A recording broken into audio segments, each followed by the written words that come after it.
दोस्तों, नई अपॉर्चुनिटीज़ नए चैलेंजेस भी जीवन में लाती है और मैं समझता हूँ इस बात से आप सभी सहमत होंगे। तो नई अपॉर्चुनिटीज़ नई चुनौतियों का सामना करवाती है।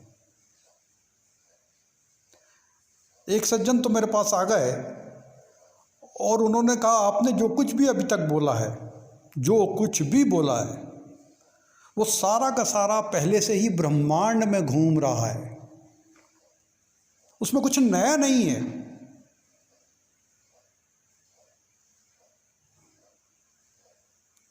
अब उन्होंने बड़े दिल से बात बोली और मैंने भी उसे बड़े दिल से ली। दिल पर नहीं ली। यदि दिल पर लेता तो पूरा ब्रह्मांड का दौरा लगा रहा होता कि मैं जो कुछ बोल रहा हूं, जिस नई अपॉर्चुनिटी को मैं अवेल कर रहा हूं, जो नया मैं करने जा रहा हूं, कहीं वो पहले से तो नहीं हो गया और मैं इस चक्कर में घूमता ही रह जाता, एक धूमकेतु बन जाता। तो मैंने उसे दरकिनार कर दिया। लेकिन फिर भी कुछ थोड़ी सी कोशिशें तो मैंने की कि जो मैं कह रहा हूं वो लोग पहली बार सुने। ये मेरी कोशिश आज भी होती है, रहती है। अभी हाल ही में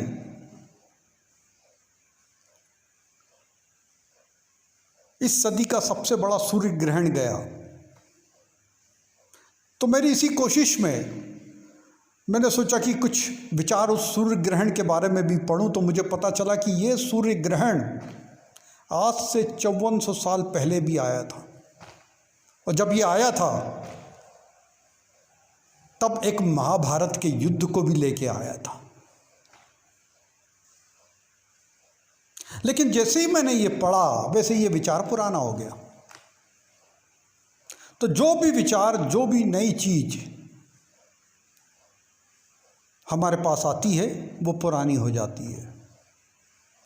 नॉलेज में आना, एक्विटेंस में आना या उससे वाकिफ होना, वो उसे पुराना कर देता है।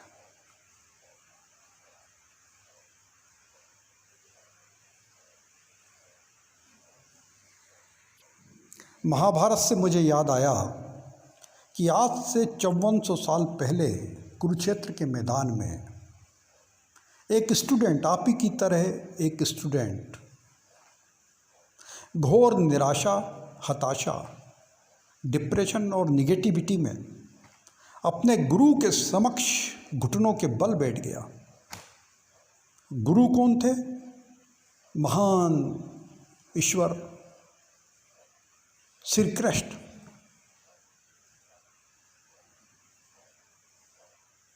इतने शिष्यत्व, इतने डिसाइपल के भाव से बैठ गया, इतने खाली मन से बैठ गया, इतना दिशाहीन, लक्ष्यहीन होकर बैठ गया, इतनी बड़ी रिक्त स्पेस उसने अपने अंदर क्रिएट कर ली कि वो उन पलों में दुनिया का सबसे बड़ा स्टूडेंट था। वैसा स्टूडेंट उसके पहले कभी नहीं हुआ और शायद उसके बाद भी कभी नहीं हुआ। और ऐसे शिष्य को देखकर, ऐसे छात्र को देखकर श्री कृष्ण के मन में जो गुरुत्व पैदा हुआ, उसने उनको विवश कर दिया कि वे उस शिष्य के समक्ष, अर्जुन के समक्ष गीता कह सके। और उन्होंने गीता कही और वही अर्जुन जो कुरुक्षेत्र के मैदान से भाग रहा था, अपने क्षत्रिय धर्म को तिलांजलि दे रहा था, जो अपनी फिलॉसफी को त्याग कर एक नई फिलॉसफी की तरफ चला गया था, एक नए विचार की तरफ चला गया था, उस महान गीता ने उसे वापस अपने धर्म पथ पर, अपने कर्म क्षेत्र में लौटा के ले आया। और इतिहास और पुराण गवाह है कि वही अर्जुन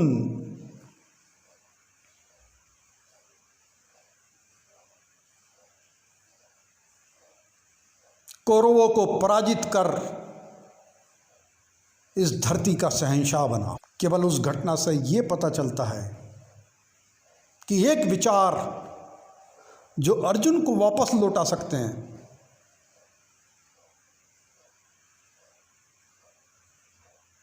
वे महान होते हैं, वे शक्तिशाली होते हैं, वे बेजोड़ होते हैं, बेनज़ीर होते हैं, अद्वितीय होते हैं, अनमेज्ड होते हैं, अतुलनीय होते हैं। विचारों की कोई तुलना नहीं,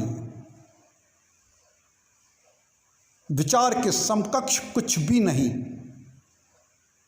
और विचार ही एक्शन को जन्म देता है। और वो अर्जुन, इसी घटना से पता चलता है कि ऐसा स्टूडेंट जो किसी भी विचार को कार्य क्षेत्र में तब्दील कर सकता है, एग्जीक्यूट कर सकता है, कार्य में बदल सकता है, तो विचार महान होते हैं और स्टूडेंट भी महान होते हैं। और आज मेरे सामने विचार भी है और स्टूडेंट भी है। मैं आप सभी स्टूडेंट को प्रणाम करता हूँ। अभी कोरोना चल रहा है, आप सब इस कोरोना से लड़ रहे हैं, फाइट कर रहे हैं। जब कोरोना आया और लॉकडाउन लगा तो लोगों ने अपने आप को ज़्यादा व्यवस्थित पाया, ज़्यादा मैनेज्ड, जिंदगी की आपाधापी से दूर पाया, एक सुकून और संतुष्टि को उन्होंने प्राप्त किया। हालत ये हो गई कि लॉकडाउन 1 और 2 के बाद तो लोग टाइम कॉन्शसनेस को ही भूल गए, समय के बोध को भूल गए। किसी से पूछो आज क्या है, तो वो शनिवार को बुधवार और बुधवार को रविवार बताता था। सब दिन एक समान हो गए, सारा समय एक जैसा हो गया। लेकिन अभ्यास तो आदमी को कुछ और था।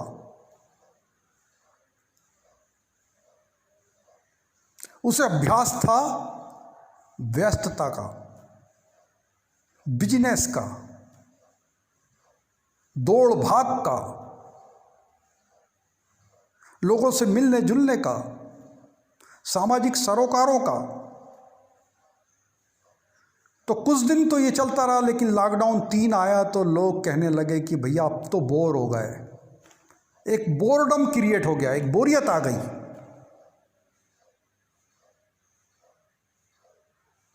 लेकिन मजबूरी थी कि घर में रहना है, तो नए नए विचारों का जन्म होना शुरू हुआ। आज हम यहाँ पर जो इस वार्तालाप में बैठे हुए हैं,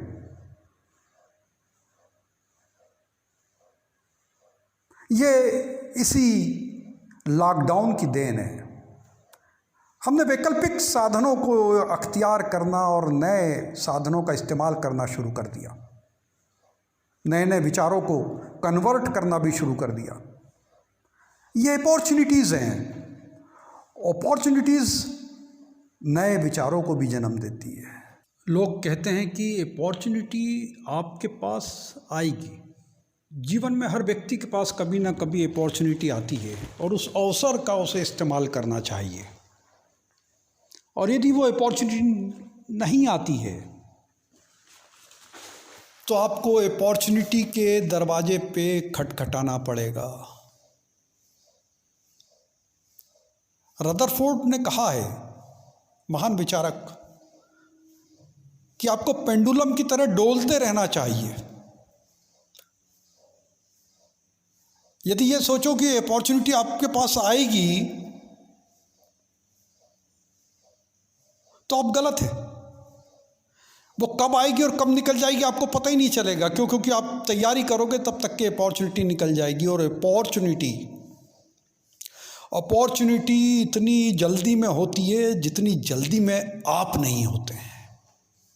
और ये समय का ये फ़र्क अपॉर्चुनिटी को आपके आगे दौड़ा देता है और आप उसके पीछे रह जाते हैं।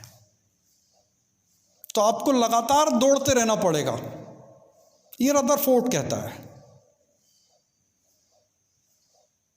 और जैसे ही वो आपके सामने आए, आप उसे तैयारी मिले, दौड़ते हुए मिले और आप उसके ऊपर सवार हो जाएं।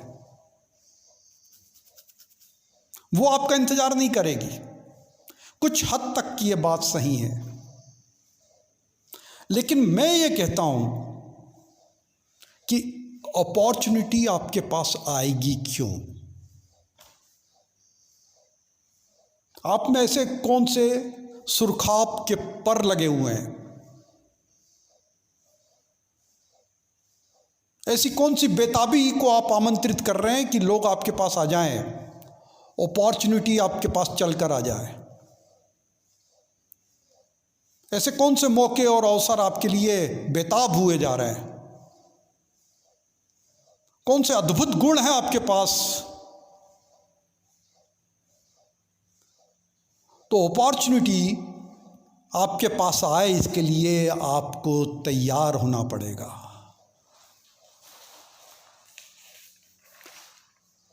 यदि आप तैयार नहीं हैं, उसके पात्र नहीं हैं, योग्य नहीं हैं, तो आपके सारे दरवाजे बंद। आप केवल रो सकते हैं, पीट सकते हैं, घबरा सकते हैं, निराश हो सकते हैं कि अपॉर्चुनिटी आप तक नहीं आई। क्यों? क्योंकि आप उसके योग्य नहीं थे। तो आपको अपॉर्चुनिटी के योग्य बनना पड़ेगा। इसलिए मैं कहता हूं कि मैं अवसरवादी बनाता हूं, मैं मौका परस्त बनाता हूं, मैं अपॉर्चुनिस्ट बनाता हूं, मैं आपको मतलबी बनाता हूं।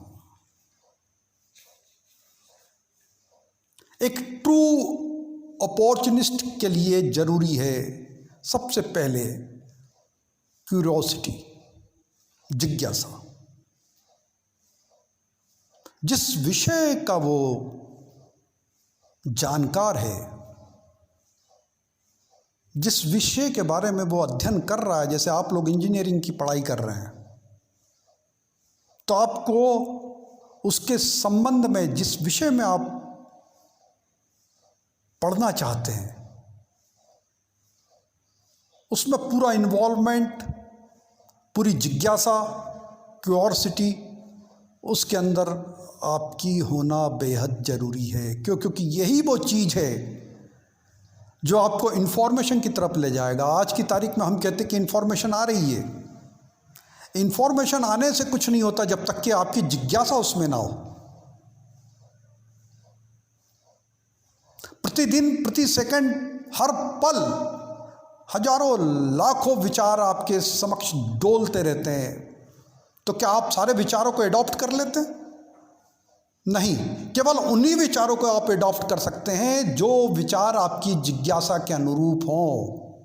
यदि आप में जिज्ञासा ही नहीं है तो आप उस विचार, उस इंफॉर्मेशन का उपयोग नहीं कर पाएंगे। उस इंफॉर्मेशन की तरफ आकर्षित होना आपकी पहली अनिवार्यता है। तो ये साइमल्टेनियसली होता है। आप विचार जिस तरीके का करते हैं, जिस तरीके की जिज्ञासा रखते हैं, उस तरीके की इंफॉर्मेशन आपकी तरफ आने लगती है।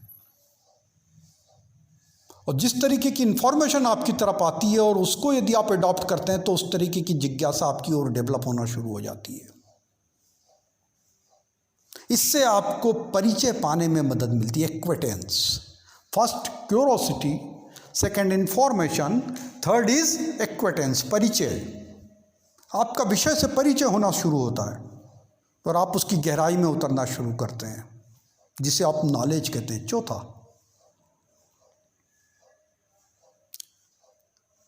विषय के बारे में नॉलेज, डीप नॉलेज। कभी कभी हम देखते हैं कि पति पत्नी साथ में रहते हैं, लेकिन वे केवल और केवल एक दूसरे के परिचित ही होते हैं, जब तक कि वो अपने अंदर उन दोनों को प्रवेश करने की इजाज़त ना दे।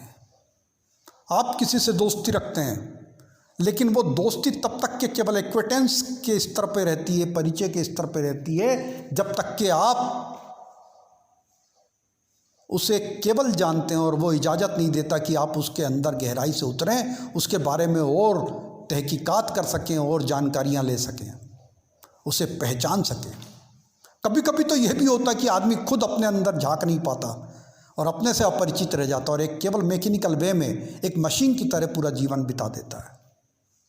बड़े क्लोज रिलेशन में ये हो जाता है। तो जब तक कि हम किसी को इजाज़त ना दें तब तक कि हमें उसका नॉलेज नहीं होता। वैसे ही वस्तुओं के बारे में है, साइंस के बारे में है, ज्ञान के बारे में। तो नॉलेज आपको तभी होगा जब आप उसके अंदर गोता लगाएंगे, उसके अंदर जाएंगे। अदरवाइज केवल आप क्यूरोसिटी, इंफॉर्मेशन और एक्विटेंस के स्तर पर ही अटक के रह जाएंगे। और कभी कभी ऐसा होता है, कई स्टूडेंट केवल उसी स्तर पर ख़त्म हो जाते हैं, आगे बढ़ नहीं पाते। और ये नॉलेज आपके अंदर दो विचार पैदा करता है, एक कॉन्फ्लिक्ट पैदा करता है, एक द्वंद्व पैदा करता है। और इसी द्वंद्व की वजह से इस दुनिया में सारा का सारा आविष्कार और नयापन आया हुआ है, नई चीजें आई हुई हैं, केवल इस कॉन्फ्लिक्ट की वजह से। क्योंकि जब आप किसी चीज के नॉलेज में जाते हैं तो एक समानांतर विचारधारा भी चालू हो जाती है कि क्या सही में ऐसा हुआ होगा। जैसे पहले ये माना जाता था कि भारी पत्थर ऊपर से गिराओ तो नीचे पहले पहुंचता है और हल्का बाद में पहुंचता है।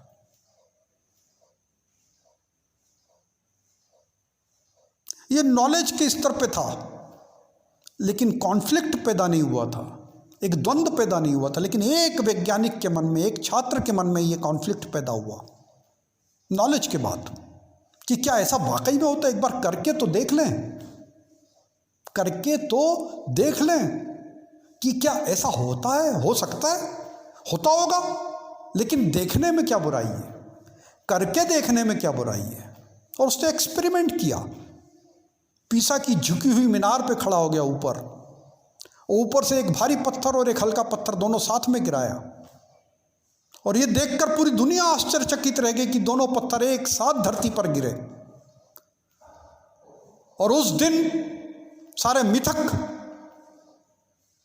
सारी गलत धारणाएं टूट गई, खत्म हो गई कि हैवी भारी चीज पहले गिरती है और हल्की चीज बाद में। तो धरती की कशिश और ग्रेविटेशन के बारे में भी एक नई धारणा पुनः चालू हुई। लोग पहले स्त्री के मुंह में 34 दांत की कल्पना करते थे, अभी 100 साल पहले, और इसे मान लेते थे, ये यूनिवर्सल लोग कहते थे कि ठीक है ऐसा होगा। लेकिन बाद में पता चला कि जैसे आदमी के मुंह में 32 दांत होते हैं, वैसे स्त्री के मुंह में भी 32 दांत होते हैं। अब कोई स्त्री इजाजत दे तो उसके मुंह में झांका जाए, पता किया जाए। लेकिन ये कई सदियों तक ये चीज चलते रही कि स्त्री ज्यादा दांत वाली है और पुरुष कम दांत वाला है। अब आप लोग इंजीनियर हैं, आप लोग बेहतर तरीके से जानते हैं कि ये बात लंबे अरसे तक, गैलीलियो तक ये बात मानी जाती रही कि धरती सूर्य के चक्कर नहीं लगाती है, सूर्य धरती के चक्कर लगाता है। और लोग इसको मानते थे और धार्मिक ग्रंथों में भी ये बात लिखी गई। कभी किसी ने आवाज नहीं उठाई क्योंकि वो एक आस्था का विषय था। लेकिन साइंटिस्ट, इंजीनियर, डॉक्टर्स इस बात के सर्वथा खिलाफ रहते हैं कि स्थापित सत्य को वैसा का वैसा मान ले, खंडन करते हैं। वो खंडन ही उनकी ताकत है, आपकी ताकत है। तो गैलीलियो ने उस चीज को कहा कि नहीं, मैं इस पे एक्सपेरिमेंट करूंगा, और उसने ये सिद्ध किया कि धरती चक्कर लगा रही है।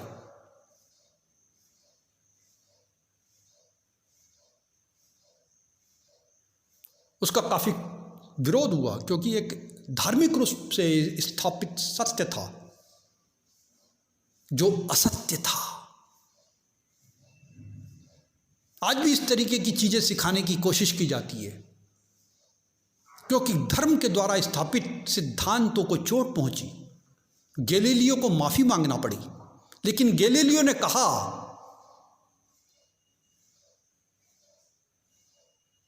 कि धरती तो सूर्य के चक्कर लगा रही है, लेकिन यह कहने के लिए मैं माफी मांगता हूं।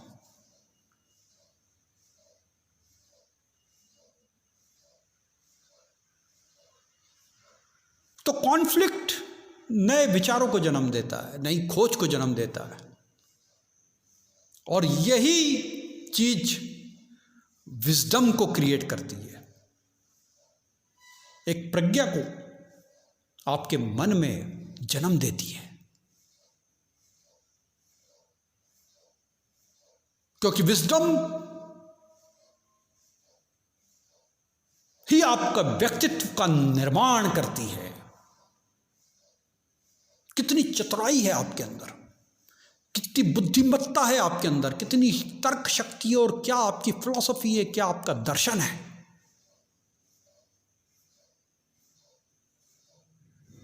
ये सारी चीजें आपके जीवन को बनाती है। लेकिन ये आती कैसे है? क्यूरोसिटी से, इंफॉर्मेशन, एक्सपीरियंस, नॉलेज, कॉन्फ्लिक्ट और फिर विजडम।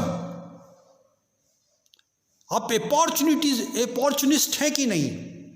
आप एक अवसरवादी हैं कि नहीं? आप ट्रू अपॉर्चुनिस्ट हैं कि नहीं? अयोग्य महत्वाकांक्षा, अयोग्य अवसरवादी होना केवल तात्कालिक राहत देता है, लेकिन एक योग्य अवसरवादी आपको बनना पड़ेगा। और मेरा काम यही है कि मैं आपके अंदर एक योग्य अवसरवादी, एक मतलबी, एक महत्वाकांक्षी व्यक्तित्व के बीज का रोपण कर सकूं। और ये विजडम के बाद ही आपके अंदर एक विजन का डेवलप होता है। क्योंकि कॉन्फ्लिक्ट आपके अंदर दो स्थितियों में जीना सिखाता है, आपको एक द्वंद्व में ले जाता है।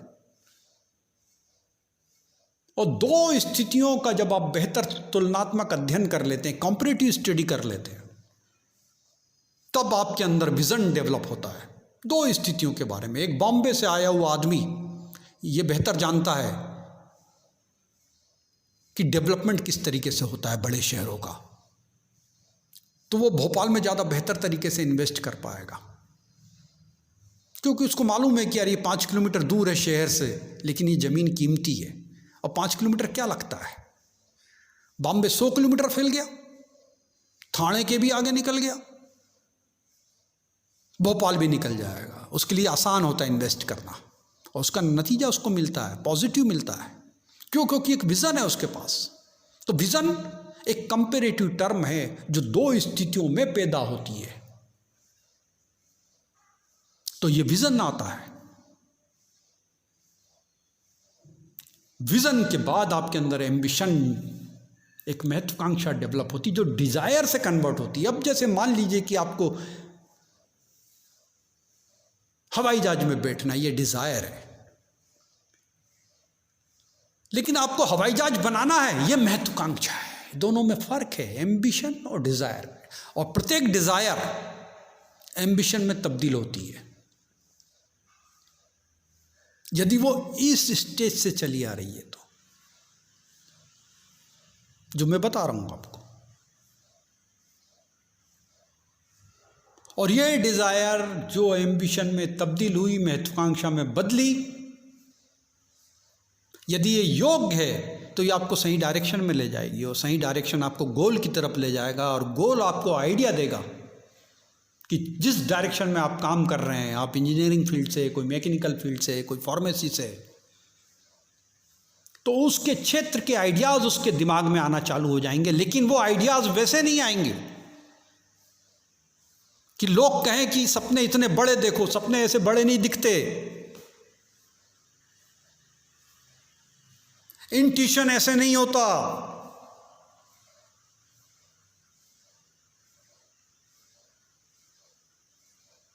अंतर्भाव ऐसे प्रकट नहीं होता, अंतर अनुभूति ऐसे नहीं आती, जब तक कि आप इन सारी चीज़ों से, curiosity, information, acquaintance, knowledge, conflict, wisdom, vision, ambition, desire और डायरेक्शन और गोल, इन सब चीज़ों को पार करके आप इस स्टेज पर ना पहुंचे हो, तब तक के आपके अंदर आइडियाज़ नहीं आएंगे।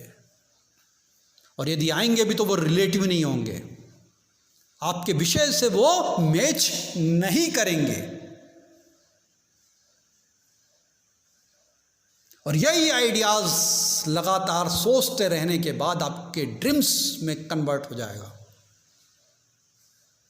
और ये ड्रीम्स इंट्यूशन में बदल देगा, अंतर अनुभूति में बदल देगा। आपके ऊपर वो चीजें साया होने लगेगी, अवतरित होने लगेगी, आपके ऊपर आने लगेगी।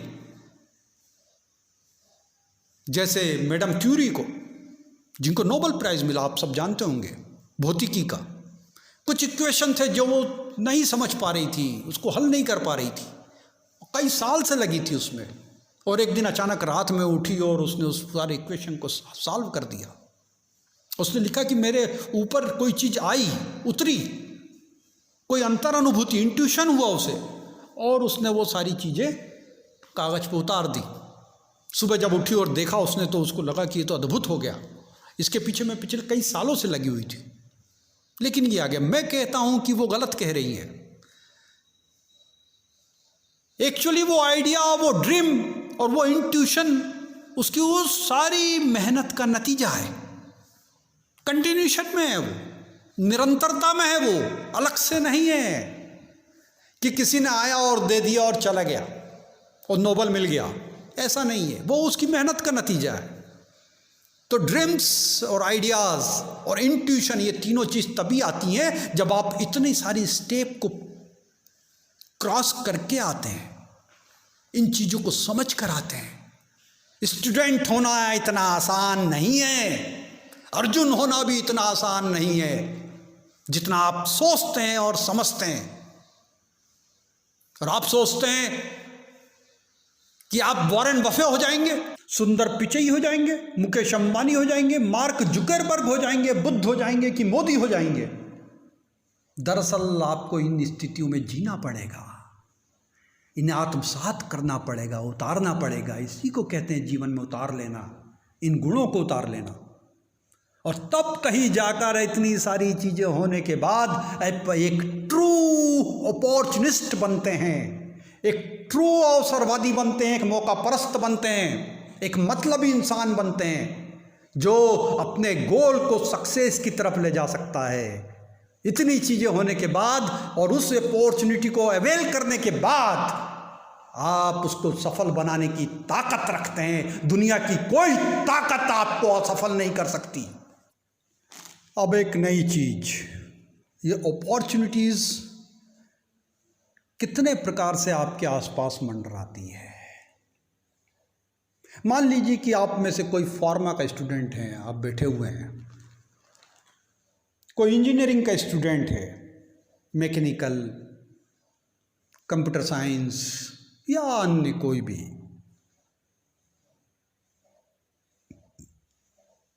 अब मैकेनिकल इंजीनियरिंग करने वाला एक स्टूडेंट, उसके पास सबसे पहले जो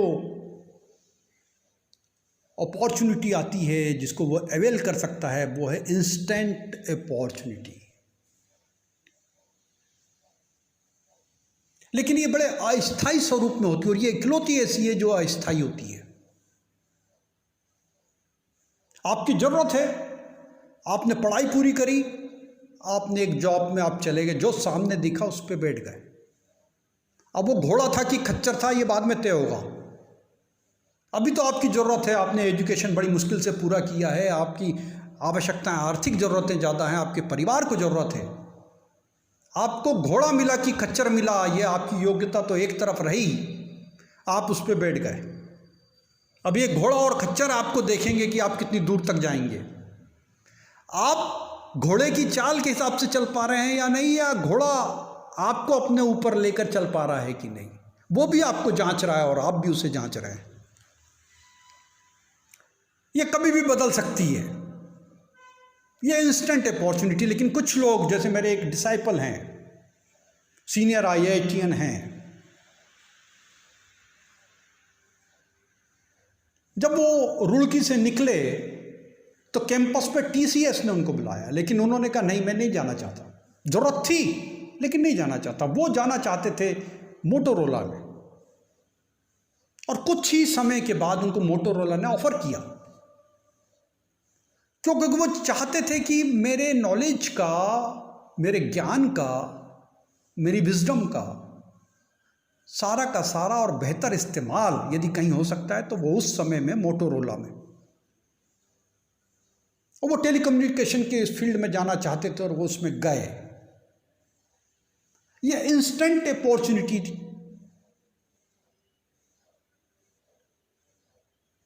दूसरी होता है सेलेक्टिव अपॉर्चुनिटी,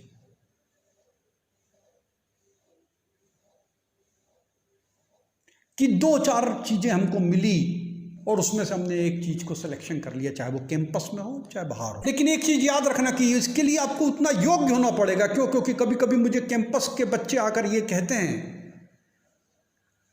कि हमारा तो सिलेक्शन ही नहीं हुआ, रिजेक्शन हो गया, और लगातार हुआ।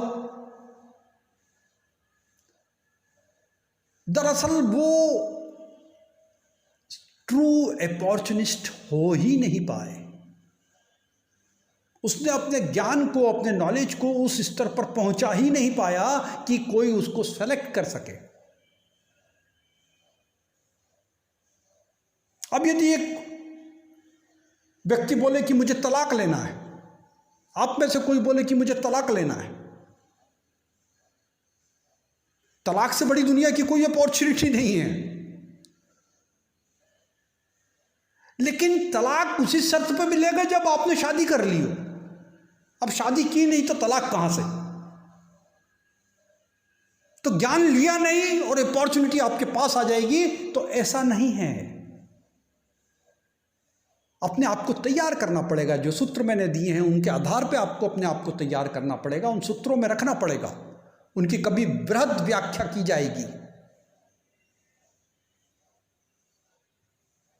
तो ये पॉजिटिव सेलेक्टिव अपॉर्चुनिटी है कि 4 चीजें आई, उसमें से एक चीज आपने चुन ली और आप किसी जॉब में चले गए।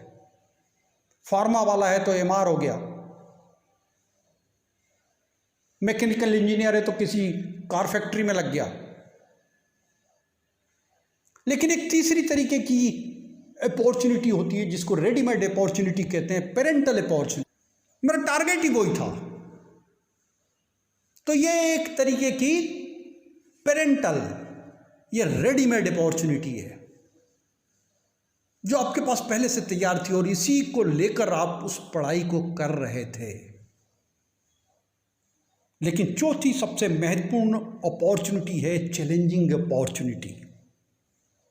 ना आप नौकरी में जाएंगे, इंस्टेंट अपॉर्चुनिटी को आप रिजेक्ट कर देंगे, पॉजिटिव सेलेक्टिव अपॉर्चुनिटी को आप रिजेक्ट कर देंगे, पेरेंटल अपॉर्चुनिटी की तरफ आप जाएंगे भी नहीं। आप चैलेंजिंग अपॉर्चुनिटीज के लिए आपका नेचर, आपका उद्यमी होना